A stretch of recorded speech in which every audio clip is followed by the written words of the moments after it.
নমস্কার, কেমন আছেন সবাই? আর কে বং কিচেনে আপনাদের স্বাগত জানাই। প্রথমে আমার রেসিপিটা বানানোর জন্য হয়েছে পালং শাক, বেগুন, মূলো, আলু, এগুলো আমি কেটে নিয়েছি আর ভালোভাবে ধুয়ে নিয়েছি।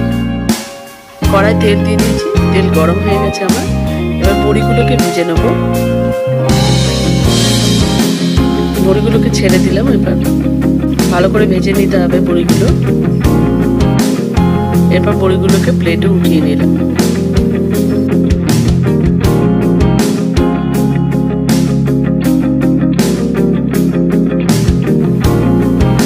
এরপর আমি ফোড়ন হিসেবে 5 ফোড়ন দিয়ে দিলাম। এখানে 1 চামচ 5 ফোড়ন ব্যবহার করেছি।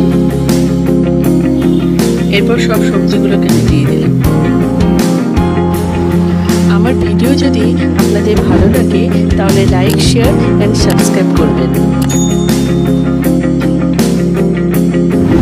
দিয়ে ভালোভাবে নাড়াচাড়া করে নিলাম। এরপর 1 চামচ হলুদ ব্যবহার করলাম। আবারও ভালোভাবে নাড়াচাড়া করে নিলাম।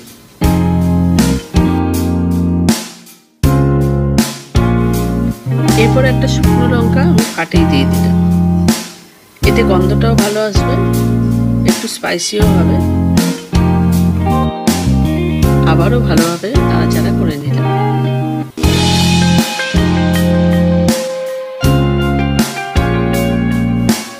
এখানে আমি আন্দাজ মতো নুন ব্যবহার করলাম।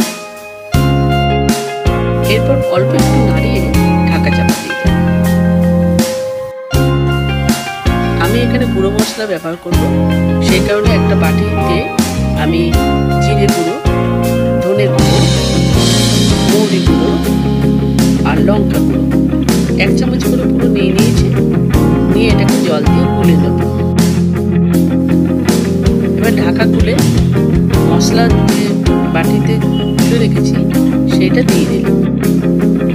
এখানে আমি এক্সট্রা জল ব্যবহার করব না, কেন সবজি থেকে অনেকটা জল বেরিয়েছে, তার মধ্যে আবার একটু মশলার জলও দেওয়া হলো। এটাতেই ভাবে ভাবে সিদ্ধ হবে। এরপর ঢাকা চাপা দিয়ে দিলাম।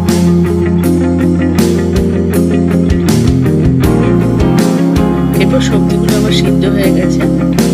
এরপর অল্প একটু নাড়িয়ে এখানে আমি 1 চামচ চিনি দিয়ে দিলাম। আপনারা প্রয়োজন মতো যেরকম মিষ্টি খান সেইভাবে ব্যবহার করুন। আবারও ভালো করে নাড়াচাড়া করে দিলাম। দেখুন বন্ধুরা, ঠিক এইরকম শুকনো শুকনো মতন হবে। এরপর বড়ি দিয়ে দিলাম, যেগুলো আগে থেকে ভেজে রেখেছিলাম সেগুলো দিয়ে আবার ভালোভাবে নাড়াচাড়া করে নিলাম। দিয়ে আবার ঢাকা চাপা দিয়ে দিলাম। আমরা কম বেশি অনেকেই চচ্চড়ি ভালোবাসি, আর এই শীতকালে সবজি দিয়ে চচ্চড়ি মানে অনবদ্য লাগে। একবার গরম ভাতে এইভাবে বানিয়ে খাবেন আর আমাকে কমেন্ট করে জানাবেন। এরপর প্লেটে তুলে নিলাম। তাহলে আজকে ভিডিওটা শেষ করছি।